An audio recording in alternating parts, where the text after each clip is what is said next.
प्रेरणा कविता की जो त्रिवेणियाँ हैं उसकी व्याख्या, उसका अर्थ हम देख रहे थे। चाहे कितना भी हो घनघोर अंधेरा छाया, आस रखना कि किसी रोज उजाला होगा। रात की कोख ही से सुबह जन्म लेती है, कर्ज लेकर उम्र के लम्हों से। बो दिए मैंने बीच हसरत के, पास थी कुछ जमी ख्यालों की। ये न सोचो कि जरा दूर दिखाई देगा, एक ही दीप से आगाज ये सफ़र कर लेना। रोशनी होगी जहाँ पर भी कदम रखोगे। अपनी आँखों में जब भी देखा है, एक बच्चा सा खुद को पाया है। कौन कहता है उम्र बढ़ती है, आंसू खुशियाँ एक ही शय है। आंसू खुशियाँ एक ही शय है, नाम अलग है इनके। पेड़ में जैसे बीज छुपा है, बीज में पेड़ है जैसे। एक में जिसने दूजा देखा, वह ही सच्चा ज्ञानी। चाहे कितनी ही मुश्किलें आए, छोड़ना मत उम्मीद का दामन। ना उम्मीदी तो मौत है प्यारे। सांस के सिक्के, इस त्रिवेणी संग्रह से ये त्रिवेणियाँ ली गई है। कवि यहाँ कह रहे हैं कि चाहे कितना भी घनघोर अंधेरा छाया, आस रखना कि किसी रोज उजाला होगा। रात की कोख ही से सुबह जन्म लेती है। देखो, एक आशावादी दृष्टिकोण यहाँ दिखाई दिया है कि जीवन एक ऐसा संग्राम है जहाँ मुसीबतें आती ही रहती है, और इसीलिए उन मुसीबतों, उन विपत्तियों से डर कर पीछे हट जाना उसे मनुष्य नहीं कहते। चाहे कितना भी घनघोर डरावना अंधेरा छाया हुआ हो रास्ते में, तो उसे डरना नहीं चाहिए। घनघोर यानी कि अत्यधिक घना या डरावना, या जिसे हमें डर लग सकता है, ऐसा अंधेरा छा गया है, चाहे कितना भी घनघोर हो, उससे हमें डरना नहीं चाहिए। और ऐसी स्थिति में भी जब घनघोर अंधेरा छाया हुआ है, हम विपत्ति में हैं, संकट में हैं, तब भी आस रखना कि किसी रोज उजाला होगा। और ये आशा, ये आस, ये उम्मीद रखना चाहिए कि किसी रोज उजाला होगा। ये अंधेरा हमेशा के लिए रहने वाला नहीं है। चाहे कितना भी वह घनघोर हो, परंतु वह मिटने वाला है। ये आस, ये आशा, ये उम्मीद रखनी चाहिए, क्योंकि ज़िंदगी जो है, ज़िंदगी में आस या आशा का होना काफ़ी महत्वपूर्ण है। और मनुष्य जो भविष्य के प्रति अच्छा होगा, उजाला होगा, इस उम्मीद पर ही एक प्रकार से, अच्छे प्रकार से जी सकता है। तो उम्मीद खोनी नहीं चाहिए, और ये आस हमेशा के लिए रखनी चाहिए कि किसी रोज उजाला होगा। ये अंधेरा जो है वह छाया हुआ कितना ही घनघोर है, परंतु ये मिटने वाला है और उजाला होने वाला है। क्योंकि देखो, त्रिवेणियों में यह बात होती है कि दो पंक्तियों में एक कल्पना की जाती है, और तीसरी पंक्ति में एक नया ही ख्याल, एक नया आयाम हमें मिल जाता है। देखो, यहाँ कल्पना की गई है और एक बात है इन दो पंक्तियों में। तीसरी पंक्ति जो है वह अलग ही एक उम्मीद लेकर जन्म लेती है। ये त्रिवेणियों की विशेषता है। तो देखो, यहाँ भी हमें वही दिखाई देता है। आस लगाए रखना, यह कवि यहाँ कह रहे हैं कि कितना भी घनघोर अंधेरा छाया हुआ हो, हमने आस लगा के रखनी चाहिए, क्योंकि किसी न किसी रोज उजाला होगा। यह आस जो है, आशा जो है, उम्मीद जो है, वह हमने रखनी चाहिए। तो क्यों? क्योंकि रात की कोख ही से सुबह जन्म लेती है। देखो, सुबह प्रभात जो होता है, सुबह हमें भले ही एक अच्छी लगती है, परंतु उस सुबह का, उस प्रभात का जन्म रात की कोख, गर्भ, पेट, उदर से ही होता है। रात्रि के उदर से, रात्रि के पेट, रात्रि के कोख से ही सुबह जन्म लेती है। भले ही वह सुबह है, परंतु वह सुबह जो घनघोर अंधेरा होता है, रात्रि होती है, उसके गर्भ से ही वह जन्म लेती है। यानी कि उसका अर्थ ये हो गया कि कितना अच्छा उजाला होने के लिए उन अंधेरों से हमें सामना करना पड़ता है। जिंदगी का भी वैसा ही होता है। कितना भी घनघोर अंधेरा, कितनी भी विपत्ति क्यों ना आए, उसमें हमने यह आस रखना चाहिए, उम्मीद रखना चाहिए कि किसी रोज उजाला होगा। क्योंकि सुबह हमें भले ही वह अच्छी लगती है, परंतु वह सुबह भी रात यानी कि रात्रि के ही कोख से जन्म लेती है। यानी कि कौन सी बात अच्छी होनी है तो उसे एक प्रकार से संकटों से ही वह जन्म लेती है। संकटों से हम वो सीख लेते हैं।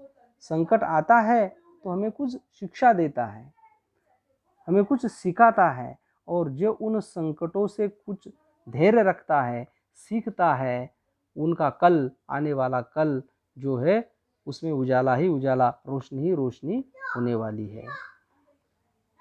उसके बाद कवि यहाँ कहते हैं, कर्ज लेकर उम्र के लम्हों से बो दिए मैंने बीज हसरत के, पास थी कुछ जमी ख्यालों की। देखो कर्ज, कर्ज लेकर उम्र के लम्हों से, उम्र यानी कि उम्र, लम्हा यानी कि क्षण, पल। देखो जिंदगी, एक एक पल, हमें जिंदगी जो मिली है वह एक प्रकार से कुछ समय के लिए हम यहाँ हैं। जो उम्र हमें मिली है, कुछ क्षण हमारे पास है, एक कर्ज के रूप में हमने लिए हैं वह। और कभी यहाँ कह रहे हैं कि कर्ज लेकर उम्र के लम्हों से, मेरी जितनी उम्र है, जितने लम्हों की, जितने क्षणों की उम्र है, उनसे कर्ज लेकर बो दिए मैंने बीज हसरत के। जैसे कि किसान बुआई करता है बीज की और उसकी अच्छी फसल आती है, तो उसी प्रकार मैंने भी कर्ज लेकर, उम्र के लम्हों से कर्ज लिया है, परंतु मैंने बीज जो बोए हैं वह हसरत यानी कि कामना या वासना, एक आशा है, कामना है कि उस कामना के मैंने बीज बोए हैं। पास थी कुछ जमी ख्यालों की, और कुछ जमी यानी कि जमीन, और ख्याल, ख्याल यानी कि लिख लीजिएगा, थोड़े अरबी फारसी के शब्द उसमें आ गए हैं। हसरत यानी कि वासना, कामना, लम्हा यानी कि क्षण या पल, ख्याल यानी कि ध्यान या कल्पना, सोच विचार, सोच विचार, जमी यानी कि जमीन, और ख्याल यानी कि कल्पना या ध्यान। तो मैंने उम्र के लम्हों से कर्ज लेकर, हसरत यानी कि आशा के, कामना के, कुछ कामना रखी है जीवन के प्रति, उसके बीज बो दिए हैं। और कुछ मेरी अपनी कल्पनाएं, कुछ मेरी अपनी कल्पनाएं, सोच विचार था, उसकी जमी थी। देखो बीज बोने के लिए जमी की जरूरत होती है। अच्छी जमीन हो गई तो, और बीज अच्छे हैं तो अच्छी फसल आ जाती है। तो कवि ने यहाँ उम्र के लम्हों से कर्ज लिया है और हसरत यानी कि कामना के बीज बोए हैं, और जमी कौन सी है? ख्यालों की। जमी ख्यालों की है, और ख्यालों के माध्यम से, देखो ऐसा ख्याल रखना चाहिए, कल्पना करनी चाहिए। हमें जो ज़िंदगी मिली है उसमें एक प्रकार से उसके प्रति कामना रखनी चाहिए, निराश नहीं होना चाहिए। और अगर कोई ऐसा करता है तो उसके जीवन में भला ही अच्छा ही होने वाला है। उम्मीद या कल्पना जो है, सोच विचार जो है, वह अच्छे रखने चाहिए। और इसीलिए कर्ज लेकर उम्र के लम्हों से बो दिए मैंने बीज हसरत के, पास थी कुछ जमी ख्यालों की। और देखो, इस विधाता ने मनुष्य को कल्पना शक्ति, सोच विचार की शक्ति दी है। और उस कल्पना शक्ति या सोच विचार की शक्ति में अगर मनुष्य आशा रखता है और जिंदगी के इन लम्हों को अच्छे खुशी से जी लेता है, तो आने वाला कल अच्छा ही होने वाला है। एक सकारात्मक दृष्टि यहाँ हमें कवि की दिखाई देती है। ये न सोचो कि जरा दूर दिखाई देगा, एक ही दीप से आगाज सफर कर लेना, रोशनी होगी जहां पर भी कदम रखोगे। देखो, कवि यहाँ कह रहे हैं कि ये न सोचना कि जरा दूर दिखाई देगा। देखो, दूर दिखाई देने के लिए रोशनी चाहिए, और परंतु तुम कभी भी ये मत सोचो कि दूर तुम्हें दिखाई देगा। एक ही दीप से, दीप यानी कि दीपक, दिया जो रोशनी देता है, और उस रोशनी से हमें दिखाई देता है।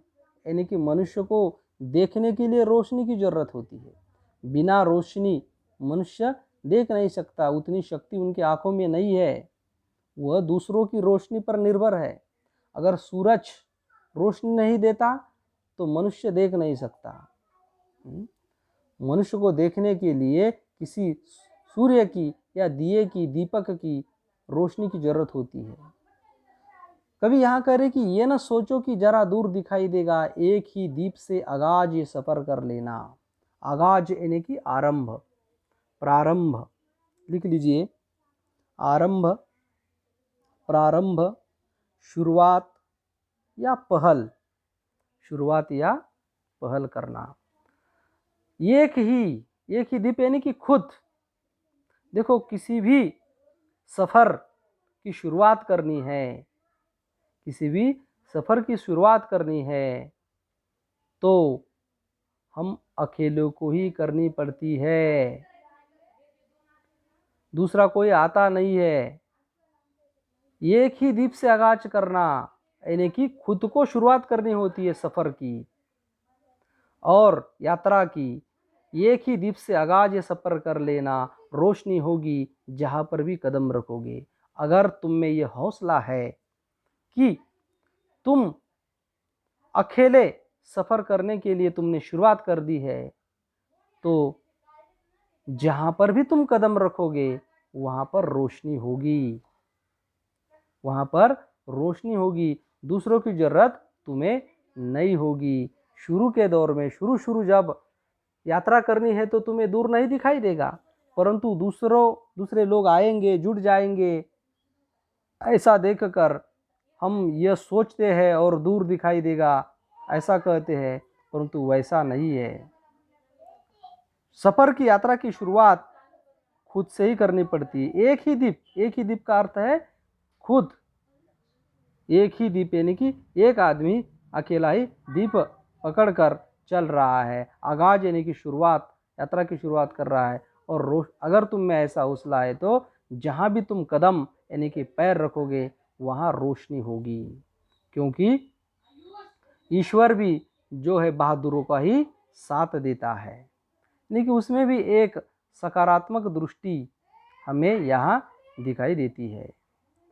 अपनी आंखों में जब भी देखा है एक बच्चा सा खुद को पाया है, कौन कहता है उम्र बढ़ती है। देखो, सवाल किया है तीसरी पंक्ति में।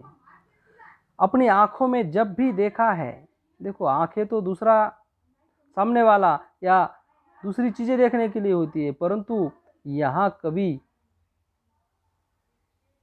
त्रिपुरारी यहाँ कह रहे कि अपनी आंखों से जब भी मैंने खुद को देखा है, अपनी आंखों से, खुद की आंखों से खुद को देखा है, एक बच्चा सा खुद को पाया है। और कौन कहता है उम्र बढ़ती है। देखो, बहुत सारे काम करने के लिए लोग कहते हैं कि मेरी उम्र बढ़ गई, मैं थक गया, मैं ये नहीं कर सकता।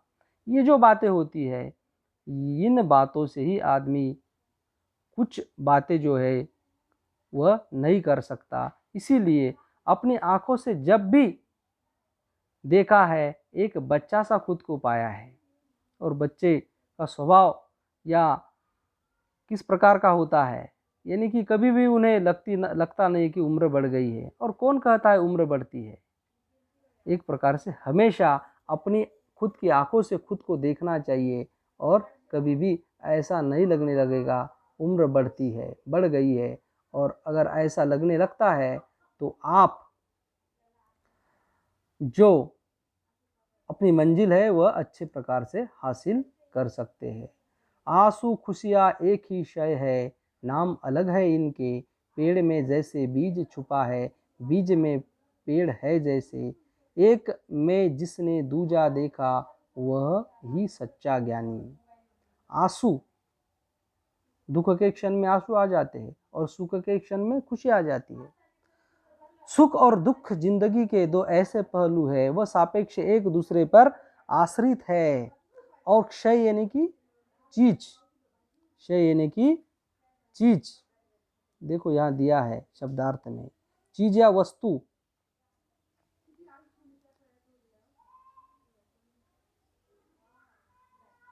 चीज, आंसू और खुशियां, ये दोनों अलग चीजें नहीं है, एक ही है, सिर्फ नाम अलग है इनके। ये दोनों भी एक ही है। जैसे वो उदाहरण देते हैं, कैसे? पेड़ में जैसे बीज छिपा हुआ है, देखो पेड़ में बीज छिपा होता है और उसी बीज में एक पेड़ छिपा होता है। एक बीज छोटा सा वह बोकर जमीन में हम उसकी बुआई करते हैं तो उससे एक पेड़ निर्माण होता है, बढ़ता है, यानी कि उस बीज में ही वो एक पेड़ छिपा हुआ है। वो बीज छोटा है परंतु उसमें एक पेड़ छिपा हुआ है, और एक पेड़ में एक बीज छिपा हुआ है। पेड़ बड़ा होने के बाद ही बीज आ जाता है और बीज से पुनः पेड़, यानी कि एक दूसरे में वह बातें छिपी होती है। और आंसू खुशियाँ यानी कि सुख दुख, ये भी इसी प्रकार है। पेड़ और बीज का जिस प्रकार का संबंध है उस प्रकार आंसू और खुशियों का है, एक दूसरे पर वह निर्भर है। पेड़ में जैसे बीज छिपा हुआ है और बीज में पेड़ है, वैसे ही आंसू और खुशियाँ, सुख और दुख एक ही वस्तु, एक ही चीज़ है, सिर्फ उसके नाम अलग है। उसे एक ही अर्थ में स्वीकार कर लेना चाहिए। अगर दुख में है तो कभी डरना नहीं चाहिए और यह मान लेना चाहिए कि यह समय भी निकल कर जाने वाला है। और दुख में है तो दुख में भी, सुख में है तो भी यह समय भी निकल कर जाने वाला है। उस स्थितियों का सामना अच्छे प्रकार से करना चाहिए, क्योंकि यह दोनों चीज़ें एक ही है, सिर्फ उसके नाम अलग है। जैसे पेड़ में बीज छिपा हुआ है और बीज में पेड़।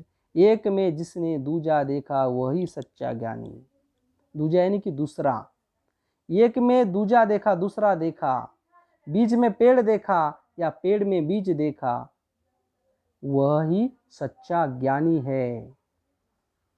सच्चे अर्थ में वही ज्ञानी है। सुख और दुख को, आंसू और खुशी को एक ही अर्थ में लेकर, दुख है तो न डर कर, और सुख है तो न डर, खुशियाँ है तो उसका भी एक प्रकार से ज़्यादा इजहार न करते हुए या दूसरों को तकलीफ न देकर उसका उपभोग हम कर लेते हैं, तो वही सच्चा ज्ञानी है। कि एक में जिसने दूजा देखा, दूजा यानी कि दूसरे को देखा, वही सच्चा ज्ञानी है। ये चीज़ें दोनों अलग नहीं है। चाहे कितनी ही मुश्किलें आए, छोड़ना मत उम्मीद का दामन, ना उम्मीद तो मौत है प्यारे। देखो, मुश्किलें और जिंदगी, जिंदगी जीनी है तो मुश्किलें, विपत्तियाँ, कठिनाइयाँ आने ही वाली है। चाहे कितनी भी मुश्किलें आए, परंतु उम्मीद, आशा छोड़नी नहीं चाहिए। दामन यानी कि पल्लू, उम्मीद का दामन छोड़ना नहीं चाहिए। उम्मीद रखनी चाहिए, आस लगाकर रखनी चाहिए कि किसी दिन अच्छा होने वाला है। मुश्किल की घड़ी निकल कर जाने वाली है, हर हमेशा के लिए यह मुश्किल रहने वाली नहीं है। चाहे कितनी भी मुश्किलें आए, छोड़ना मत उम्मीद का दामन, ना उम्मीदी तो मौत है प्यारे। अगर हम वो आशा छोड़ देते हैं और नाउम्मीद हो जाते हैं, मतलब हम मौत को नज़दीक कर रहे हैं। नाउम्मीदी मौत है। प्यारे, हमने उम्मीद बनाकर रखनी चाहिए। उम्मीद कभी भी हमने छोड़नी नहीं चाहिए। तो इस प्रकार यहाँ इन त्रिवेणियों का अर्थ है और इन त्रिवेणियों में कवि ने बहुत गहन इस प्रकार के विचार या एक सकारात्मक दृष्टि उनकी यहाँ दिखाई देती है। हर एक त्रिवेणी का अर्थ अलग है। ये मुक्तक है।